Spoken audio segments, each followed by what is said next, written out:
বিসমিল্লাহির রহমানির রহিম। আজকের এই অনুষ্ঠানে উপস্থিত সকল প্রবাসী ভাই ও বোনেরা, আসসালামু আলাইকুম। আশা করি আপনারা সবাই ভালো আছেন। আমি প্রথমেই আমার পক্ষ থেকে, আমার স্ত্রী এবং আমার সাথে যারা এসছেন ঢাকা থেকে, আমরা যারা এসেছি সকলের পক্ষ থেকে আপনাদেরকে জানাচ্ছি আন্তরিক শুভেচ্ছা। প্রবাসী ভাই বোনেরা, আমি যতটুকু বুঝতে পারছি এখানে আপনারা আজকে যারা উপস্থিত আছেন, এখানে বিভিন্ন শ্রেণী পেশার মানুষ উপস্থিত আছেন, বিভিন্ন শ্রেণী পেশার মানুষ উপস্থিত আছেন। আপনারা এখানে অনেকে বেশ হয়তো অনেক দিন ধরে আছেন। আমার কাছে প্লেনে এই কাগজটা দেওয়া হয়েছে, এখানে একটা ড্রাফটিং আছে যে এই অনুষ্ঠানটিতে কি বলবো আমি। আপনারা আপনাদের চোখের সামনেই এখানে আমার কাছে একজন এটা দিয়ে গেল। তা কথার ফাঁকে যখন ওখানে ওনারা কথা বলছিলেন, দোয়া হচ্ছিল, আমি এই ফাঁকে একটু দেখলাম। আমার কাছে দেখে মনে হলো যে এই কাগজটি আমি পড়তে চাইছি না, আমি পড়তে চাইছি না।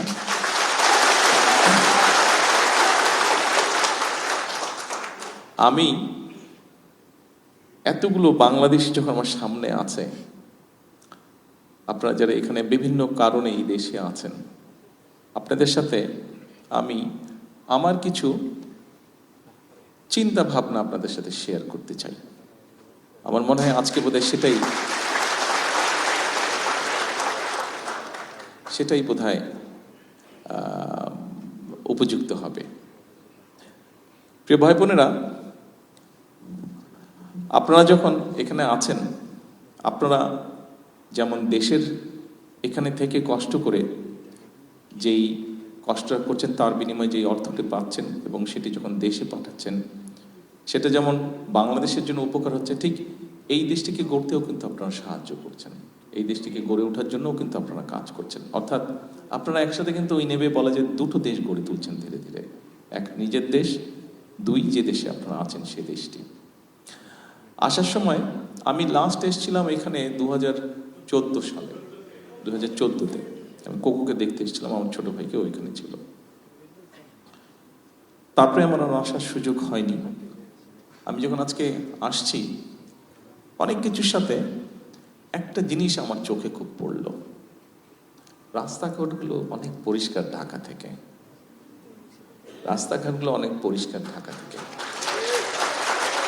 শুধু ঢাকাই বা বলি কেন, বাংলাদেশের কম বেশি সকল জায়গা থেকে রাস্তাগুলো, এখানকার রাস্তাগুলো পরিষ্কার। এয়ারপোর্ট থেকে এই পর্যন্ত যখন আসলাম, দেখুন এই রাস্তাগুলো পরিষ্কার যারা রাখতে সহযোগিতা করছে, তাদের মধ্যে কিন্তু আমাদের ভাইরাও আছে।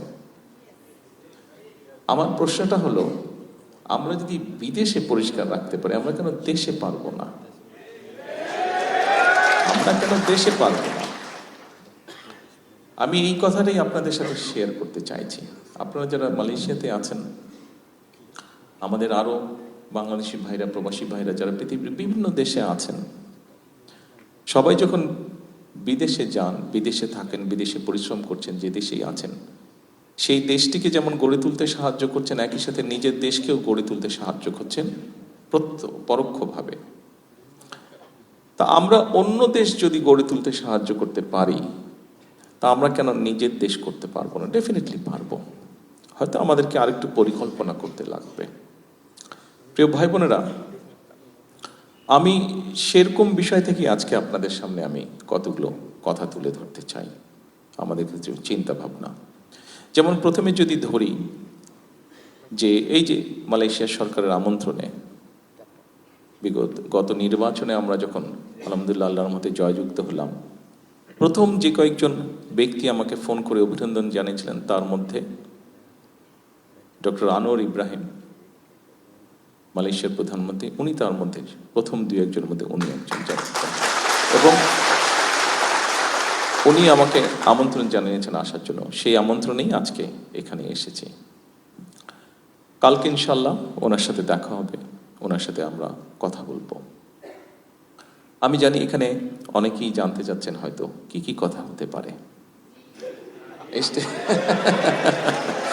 এটি জানতে চাচ্ছেন। হ্যাঁ, আমরা কিছু বিষয়ে কথা বলবো। এখানে প্রথমেই মালয়েশিয়া বলে যে বিষয়টি আছে, সেই বিষয়টি হচ্ছে যে আমাদের এখানে বহু শ্রমিক কাজ করেন অনেক দিন ধরে। যে কোনো কারণেই হোক আমাদের দেশ থেকে এখানে মানুষ আসতে পারছে না, কাজ নিয়ে, জব নিয়ে এখানে আসতে পারছে না। একটি সমস্যা হয়তো তৈরি হয়ে আছে। আমরা তাদের সাথে আলোচনা করব ওনাদের সাথে যে এই সমস্যাটা আমরা কিভাবে কাটিয়ে উঠতে পারি, এটি যেরকম একটা আছে। একই সাথে আমাদের অনেক প্রবাসী ভাইরা আছে যারা বিভিন্ন কারণে, তাদের অনিচ্ছাকৃত কারণ হোক, বিভিন্ন কারণে অনেকেই বিভিন্নভাবে এই দেশের আটকে আছেন, দেশে ফিরতে পারছেন না। যতটুকু আমাদের কাছে হিসাব আছে প্রায় 2000-এর কাছাকাছি হবে মানুষ, বোধহয় বিভিন্নভাবে মিলিয়ে মানুষগুলো বিভিন্ন জায়গায় আটকে আছে। আমরা চেষ্টা করব এই মানুষগুলোকে কিভাবে এখান থেকে মুক্ত করা যায়, অন্তত ওনাদের সাথে আলোচনা করব এখানকার সরকারের সাথে। একই সাথে কিন্তু আমরা আরও বিষয় নিয়ে আলোচনা করতে চাই। যেমন আমরা জানি মালয়েশিয়া সেমিকন্ডাক্টর বা কম্পিউটার বা আইটি এই সেক্টরে ভালো। আমরা চাই যে তাদেরকে বাংলাদেশে আমন্ত্রণ জানাতে, এই দেশের ব্যবসায়ীদেরকে আমন্ত্রণ জানাতে বাংলাদেশে, যে তারা এই সেক্টরগুলো, আইটি হোক, এখানে অনেক ইন্ডাস্ট্রিজ আছে, ছোট ছোট অনেক ইন্ডাস্ট্রিজ আছে, টয় ইন্ডাস্ট্রি আছে, ইলেকট্রনিক ইন্ডাস্ট্রি আছে, এইগুলো দেশে তারা ইনভেস্ট করবে কিনা, বাংলাদেশে ইনভেস্ট করবে কিনা। অর্থাৎ আমরা শুধু একটা জায়গায় সীমাবদ্ধ থাকতে চাইছি না।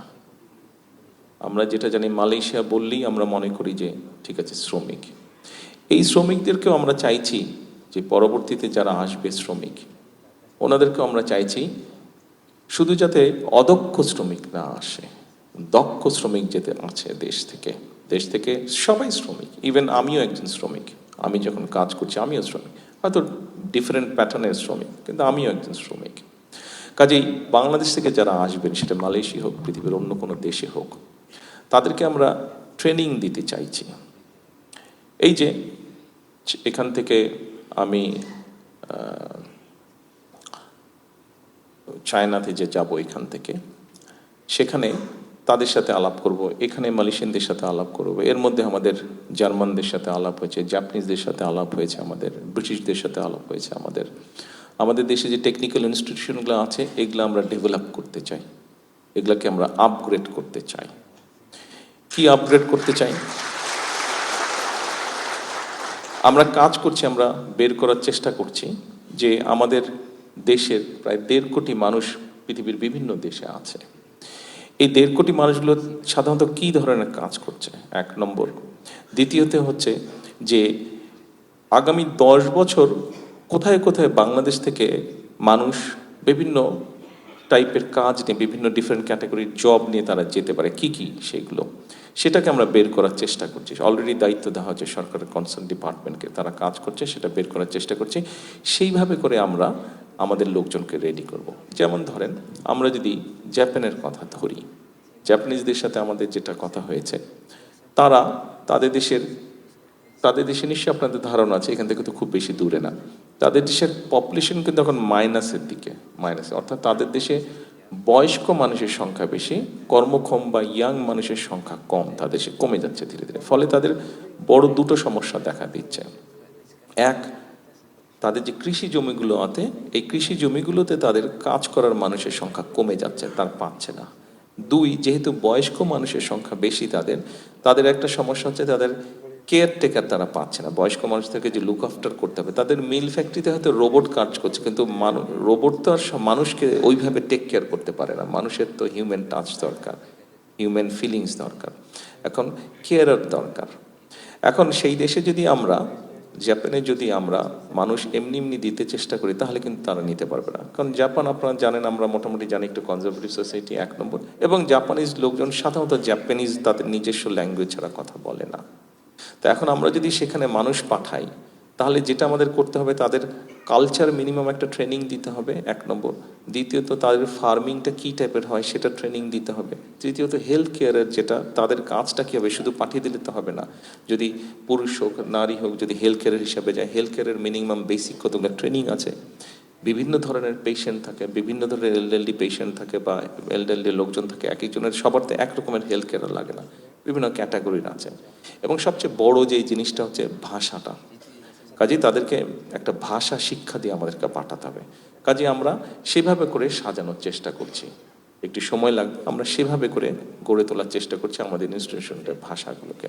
ঠিক একইভাবে ইউরোপের ক্ষেত্রে বলুন, ইভেন আমরা চেষ্টা করছি আগামী, আমাদের এখানে আমাদের লেবার মিনিস্টার সাহেব আছেন বসে, আগামী 1 বছরের মধ্যে আমরা আশা করছি ইনশাল্লাহ মধ্যপ্রাচ্যে আমাদের যে সকল মানুষ যাবেন তাদেরকে আমরা বেসিক অ্যারাবিক ল্যাঙ্গুয়েজ কোর্সটা আমরা শিখিয়ে তাদেরকে পাঠাবো, যাতে করে আমি জানি এখানে ঘরে উপস্থিত আপনাদের পরিচিত কেউ আছে কিনা, যদি পরিচিত কেউ থাকে যারা সৌদি আরবে বা কাতারে বা কুয়েতে এইসব দেশে কাজ করে, খেয়াল জিজ্ঞেস করে দেখবেন কথা প্রসঙ্গে যদি পরিচিত কেউ থাকে। অনেক লোক আছে বাংলাদেশ থেকে, পাকিস্তান থেকে, ইন্ডিয়া থেকে, এই 3 দেশ থেকে ধরেন গিয়েছে, 3 জন ব্যক্তি একই সাথে গিয়েছে, কিন্তু ওই 2 দেশের ব্যক্তি দেখবেন প্রমোশন পেয়ে আগে চলে গেছে, অথবা মালিক যে আছে সে একটু প্রায়োরিটি দেয় ওই দেশে। কেন মালিক প্রায়োরিটি দেয়? কারণ তারা ওই ভাষাগুলা শিখে যায় এবং কিছু এথিক্স আদব কায়দা শিখে যায়। একটা ঘটনা আপনাদেরকে বলি, এক সাউদি ভদ্রলোক, সে একজন ইন্ডিয়ানকে, সে তার বাসার তার যে ছেলে মেয়ে আছে তাদেরকে স্কুল থেকে আনা নেওয়ার জন্য দায়িত্ব দিয়েছে। তার কিন্তু একজন বাংলাদেশিও আছে, কিন্তু বাংলাদেশিকে সে দায়িত্বটা দেয় না, কিন্তু আর সব কিছু মোটামুটি তাকে সুবিধা দিচ্ছে হয়তো। তো একদিন ওই বাংলাদেশি তাকে জিজ্ঞেস করেছে, আচ্ছা বস, আপনি আমাকে বাচ্চাদেরকে দেন না কেন? তো বলে যে, দেখ তুই সবই ভালো, সব কিছু আছে বুঝলাম, কিন্তু তুমি তো ইংরেজি বলতে পারো না, আর ওই যে ইন্ডিয়ানটা আছে ও ইংরেজি বলতে পারে। ফলে যেটা হচ্ছে, আমার বাচ্চারা যখন স্কুল থেকে বাসায় আসে তখন কিন্তু তারা ওর সাথে কথা বলে, ও তাদের সাথে কথা বলে, ভালো মন্দ সব কিছু কথা বলতে বলতে আসতে পারে, ওদের কোনো সুবিধা অসুবিধা বলতে পারে, কিন্তু তুমি তো সেটা পারছো না, সেই জন্য তোমাকে আমি ওখানে দিচ্ছি না। আমি আপনাদেরকে একটা ছোট্ট উদাহরণ দিলাম যে এই সমস্যাগুলো হয়। তো আমরা যদি আমাদের যারা যায় বিভিন্ন, যেমন কাতারে, কাতারে খুব সম্ভব তাই তো, কাতারে না 6,000 ড্রাইভার নেবে, তাদেরকে এখন ট্রেনিং দেওয়া হবে, তাদেরকে লোকাল ল্যাঙ্গুয়েজ শেখানো হবে, তাদেরকে একটা বেসিক ইংলিশ ক্লোজ দেওয়া হবে, আর এমনি যেগুলো টেকনিক্যাল ট্রেনিং আছে সেগুলো দেওয়া হবে। তার ফলে আমরা যদি আমাদের মানুষদেরকে এইভাবে প্রস্তুত করে পাঠাতে পারি, তাহলে কি হবে, ভ্যালু অ্যাড। অর্থাৎ আপনি তো পরিশ্রম করছেন, 8 ঘন্টা হোক, 10 ঘন্টা হোক, 12 ঘন্টা হোক, আপনি পরিশ্রম করছেন, 15 ঘন্টা হোক পরিশ্রম করছেন, কিন্তু আপনি যদি ভ্যালু অ্যাড করতে পারেন, অর্থাৎ আপনার মধ্যে যদি ট্রেনিং থাকে কোনো, আপনার মধ্যে সেই দক্ষতা যদি থাকে, তাহলে যেটা সম্ভব হবে সেটা হচ্ছে যে আপনি যদি এখন ঘন্টায় 100 টাকা পান, তখন আপনি ঘন্টায় 300 টাকা পাবেন। সেটা আপনার জন্য লাভ হচ্ছে, আপনার পরিবারের জন্য লাভ হচ্ছে, আর আলটিমেটলি দেশের জন্য তো অবশ্যই লাভ হচ্ছে। তো আমাদের এখন গোলটা হচ্ছে এটা, আমরা বাংলাদেশ থেকে যে সকল দেশে প্রবাসী আমাদের যারা বিভিন্ন ক্যাটাগরির মানুষ যারা যান, আমরা চাচ্ছি এনাদেরকে আমরা এইভাবে ট্রেনিং দিতে, এইভাবে ট্রেনিং দিয়ে পাঠাতে, অর্থাৎ এই সেক্টরটাকে ধীরে ধীরে আমরা গড়ে তুলতে। এখন আসুন, এটা গেলে সংক্ষেপে একটি বিষয়। আমাদের আরেকটি চিন্তা ভাবনার কথা আপনাদের সামনে তুলে ধরি। যেহেতু বিদেশে আছেন, সারাক্ষণ মন তো দেশে পড়েই থাকে সবার, হয়তো অনেকেরই ফ্যামিলি আছে, তারপরেও দেশে মন পড়ে থাকে, হয়তো প্রতি 15-20 মিনিট, আধা ঘন্টা, 1 ঘন্টা অন্তর অন্তর মাঝে মাঝে ফ্যামিলির সাথে হয়তো টুকটাক মেসেজ আদান প্রদান করছেনই আপনারা কম বেশি সবাই। এখন নিশ্চয়ই আপনারা একটা ইনসিডেন্ট বা ঘটনা তো না, একটা অনুষ্ঠান গতকাল নিশ্চয়ই আপনারা দেখেছেন, আর্মি স্টেডিয়ামে একটা অনুষ্ঠান হয়েছে। আর্মি স্টেডিয়ামে এয়ারপোর্ট থেকে যাওয়ার পথে নিশ্চয়ই দেখেছেন সবাই আর্মি স্টেডিয়াম, সেখানে একটা অনুষ্ঠান হয়েছে এবং সেখানে প্রাইমারি স্কুলের বাচ্চাদের একটা ফুটবল খেলা হয়েছে। এই খবরটা নিশ্চয়ই আপনারা দেখেছেন, গতকাল হয়েছে, আজকের পত্র থেকে এসছে। এখন আপনারা বলতে পারেন যে এটা কি এমন গুরুত্বপূর্ণ খবর? যারা দেখেছেন বা ডিটেলটা দেখেছেন তাদের হয়তো জানা আছে, সবার না জানা যেহেতু হয়তো নেই, সেই জন্য আমি কথাটা বলি। এই যে অনুষ্ঠানটি হয়েছে, প্রাইমারি গোল্ড কাপ যে ফুটবল টুর্নামেন্টটা হয়েছে, এই অনুষ্ঠানতে আপনারা জানেন সারা বাংলাদেশে প্রাইমারি স্কুলের 22 লক্ষ বাচ্চা পার্টিসিপেট করেছিল, 22 লক্ষ বাচ্চা। এবং এই 22 লক্ষ বাচ্চা যে পার্টিসিপেট করেছিল, এখানে ইভেন্ট হয়েছিল 1,23,000টা ইভেন্ট হয়েছিল। আপনারা বলতে পারেন, হয়তো অনেকেই প্রশ্ন করতে পারে, ঠিক আছে ভালো কথা হলো, একটা বড় অনুষ্ঠান হচ্ছে, বাচ্চাদের প্রাইমারি স্কুলের বাচ্চাদের অনুষ্ঠান হচ্ছে, ফুটবল খেলেছে। লক্ষ্য কিন্তু সেটা না, লক্ষ্যটা কিন্তু অন্য জায়গায়। অর্থাৎ দেখুন, একটা সমস্যা, এটা পৃথিবীর অনেক দেশেই আছে, বাংলাদেশেও একটা আছে, এই সমস্যাটা আছে। এখন এই সমস্যাটাকে তো আপনাকে অ্যাড্রেস করতে হবে এবং একই সাথে আপনাকে আরো অনেকগুলো পরিকল্পনা চিন্তা করতে হবে। আসুন সমস্যা কি সেটা আমরা তুলে ধরি সংক্ষেপে। সমস্যাটা হচ্ছে ড্রাগের একটা সমস্যা, আপনারা জানেন কম বেশি আমাদের সমাজে আছে। এখন একটা বাচ্চা, সে প্রাইমারি স্কুলের বাচ্চা হোক, সে সেকেন্ডারি স্কুলের বাচ্চা হোক, ইন্টারমিডিয়েট লেভেলের বাচ্চা হোক, অর্থাৎ বয়সটা কত, 8 বছর, 15 বছর, 20 বছর, 22 বছর, এই যে বাচ্চাটা, এই এই এই বয়সের বাচ্চারা যারা, এদের কিন্তু মানসিক এবং শারীরিক অসম্ভব এনার্জি থাকে। আমরা এই বয়সটা পার হয়ে এসেছি, কাজে আমরা জানি এই গাছে উঠে যাচ্ছে, এই দেওয়ালে উঠে যাচ্ছে, এই পুকুরে ঝাঁপ দিচ্ছি, কিছু একটা করছি, মানে অর্থাৎ কিছু একটা করতে ইচ্ছা করে, সারাক্ষণ মাইন্ড কাজ করছে, মন কাজ করছে, সারাক্ষণ ব্রেন কাজ করছে, এবং আমরা সেটা তো বার্ন করতে হবে কোথাও। এখন দেখেন দেশে খেলার মাঠগুলো হয় দখল হয়ে গিয়েছে, এই গল্প বললে তো আর লাভ নাই, এটা কম বেশি সবাই আমরা জানি। খেলার মাঠ বলতে গেলে নেই দেশে। আচ্ছা, শহরগুলোতে বলতে গেলে ঢাকা শহরে তো নেই, বড় শহরগুলোতেও খুব লিমিটেড। এখন এই বাচ্চাগুলোকে তো আপনার একটা এভিনিউ দিতে হবে, তাদের যে এনার্জিটা, মানসিক এবং শারীরিক যে এনার্জিটা, তো বার্ন করার জায়গা দিতে হবে। আপনি যখন তাকে খেলার সুযোগ দিবেন না, বন্ধ করে দিবেন, আপনি যখন তার, অনেকের মধ্যে অনেক কোয়ালিটি আছে, এখানে আপনারা আছেন অনেকে, আপনারা যে আমাদের বিভিন্ন জাতীয় দিবস হয়, 26শে মার্চ হয়, 16ই ডিসেম্বর হয়, 21শে ফেব্রুয়ারি, অনেকেই আপনারা কিন্তু গান করেন, অনেকে মিউজিক্যাল ইনস্ট্রুমেন্ট বাজান, অনেকে কেরাত প্রতিযোগিতা করেন, স্পোর্টসে অনেকে ভালো আছেন। এই যে আপনাদের মধ্যে এই কোয়ালিটিগুলো, একটা মানুষ, বাচ্চারা যারা আছে, যেই বাচ্চাগুলোর আমি কথা বললাম, এই বাচ্চাগুলোর মধ্যে তো এই এনার্জিটা আছে এবং তাদের এই কোয়ালিটি আছে। অনেকের কারো গান শিখতে ইচ্ছা করে, কারো নাচ শিখতে করে, কারো ছবি আঁকতে ইচ্ছা করে, কারো কবিতা আবৃত্তি করতে ইচ্ছা করে, কারো কেরাত প্রতিযোগিতা করতে ইচ্ছা করে। এখন আমাদের এরা আমাদের সন্তান, আমাদের ভবিষ্যৎ, আমাদেরকে তো উপায় বের করে দিতে হবে যে সে যাতে সঠিক ডাইরেকশনে থাকে। এরকমই একটি ডাইরেকশন হচ্ছে, আমরা চাইছি যে আমাদের বাচ্চাদেরকে আমরা খেলার মাঠে ফিরে নিয়ে আসি। সারাদিন ফেসবুক থাকা অথবা অন্য কোনো আকর্ষণ থেকে, অন্য কোনো কিছুর ভিতর থেকে আমরা আস্তে আস্তে আমাদের জেনারেশনটাকে নিয়ে আসি প্রোডাক্টিভিটিতে। এবং সে কারণেই এই প্রাইমারি স্কুলে আমরা খেলার আয়োজন করেছি। শুধু তো ফুটবল হয়েছে, ইনশাল্লাহ অন্য স্পোর্টস, অর্থাৎ একটি বাচ্চা, আমাদের মূল যেটি পরিকল্পনা হচ্ছে, লং টার্ম যেটি পরিকল্পনা হচ্ছে, একটি বাচ্চা, এখানে আপনাদের যাদের ফ্যামিলি আছে, যাদের ছেলেমেয়েরা আছে স্কুলে, আপনি দেখেন বাচ্চা যখন সকালে স্কুলে যাচ্ছে, খেলাধুলা লেখাপড়া সব করে যখন সে বিকেলে বা সন্ধ্যায় বাসায় আছে, তখন কিন্তু সে অসম্ভব টায়ার্ড থাকছে, কোনো রকমে হোমওয়ার্কটা করে ধাপাস ঘুমিয়ে পড়ছে সে, তাই না? তাই তো বিষয়টা। অর্থাৎ আমরা চাইছি আমাদের বাচ্চারা সকালবেলা যাবে, স্কুল করবে, খেলাধুলা করবে, অথবা অন্য যা তার যেই কোয়ালিটি থাকবে, যেই এক্সট্রা ক্যারিকুলামের কোয়ালিটি থাকবে, সেইটার সুযোগ তাকে দেওয়া হবে। অর্থাৎ একটা প্রোডাক্টিভ ভাবে তার টাইমটা, তার মেধাটা, তার শক্তিটা, সব কিছু সে একটা প্রোডাক্টিভ কিছুতে প্রয়োগ করে। সেই ফেসবুক বলেন, ইন্টারনেট বলেন, বা অন্য খারাপ কিছু বলেন, সেখান থেকে ধীরে ধীরে ধীরে ধীরে এদেরকে বের করে নিয়ে আসা। অর্থাৎ আমরা আসার সময় যে সাইনবোর্ডটা দেখলাম, এডুকেশন ফার্স্ট না কি জানি একটা দেখলাম না, তুমি দেখালে যে, হ্যাঁ, এডুকেশন ফার্স্ট, এখানে আসার সময় নিশ্চয়ই আপনাদের চোখে পড়েছে, আমি দেখিনি, জুবায়তা উনি দেখেছেন, একটা সাইনবোর্ড কোনো এক জায়গায় এয়ারপোর্ট রোডে লেখা ছিল এডুকেশন ফার্স্ট, এডুকেশন ফার্স্ট, বিরাট একটা জায়গায় লেখা ছিল, উনি আমাকে বললেন এডুকেশন ফার্স্ট। অর্থাৎ আমাদের টার্গেটটা হচ্ছে এটা। আমাদের বাচ্চাদের মধ্যে, আমরা অন্য দেশের প্লেয়ারদেরকে নিয়ে গল্প করি, দেখেন রিসেন্টলি আমাদের ইয়াং মেয়েরা বলেন, ছেলেরা বলেন, ক্রিকেট বলেন, ফুটবল বলেন, ভালো করছে, কিন্তু ইন্টারন্যাশনাল এভিনিউতে আমাদের ছেলেমেয়েরা কিন্তু ভালো করছে। দেখেন যখন আপনি পত্রিকা পড়েন যে মেয়েরা ফুটবলে চ্যাম্পিয়ন হয়েছে, ছেলেরা ক্রিকেটে ভালো করেছে, ভালো লাগে না নিজের কাছে? নিজে তো ভালো, তো এটা তো আমাদেরই সন্তান। আমাদের লক্ষ্যটা ওটাই হচ্ছে, অর্থাৎ আমরা আমাদের বাচ্চাদেরকে খেলাধুলায় নিয়ে যেতে চাইছি, যে খেলুক। আমরা স্কুল থেকে, সরকার থেকে ব্যবস্থা করবো, স্কুলগুলোতে বিভিন্ন রকম খেলার ব্যবস্থা করব।